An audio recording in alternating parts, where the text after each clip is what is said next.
নির্বাচনে শহীদদের বাস্তবায়নের মাধ্যমে ধানের শীষকে বিপুল ভোটে জয়ী করে আমাদের প্রিয়তা জনক আমরা ঘরে ফিরে যাবো এই আশাবাদ ব্যক্ত করে আপনাদের সবাই সুস্বাস্থ্য মঙ্গল কামনা করে বক্তব্য শেষ করছি। আল্লাহ হাফেজ। বাংলাদেশ বক্তব্য রাখছেন বাংলাদেশ জাতীয়তাবাদী শ্রমিক দল ঢাকা মহানগর উত্তরের সাবেক সভাপতি নেতাকে শ্রমিক কমিটি ইউনিয়নের সংগ্রামী সভাপতি জনাব খন্দকার জুলফিকার মন্ত্রী সংগীত উত্তরে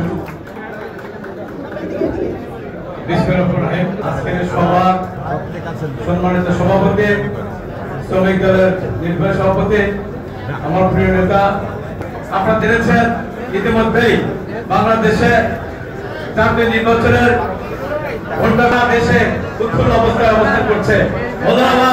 আমরা যার যার জায়গা থেকে চার জায়গাকে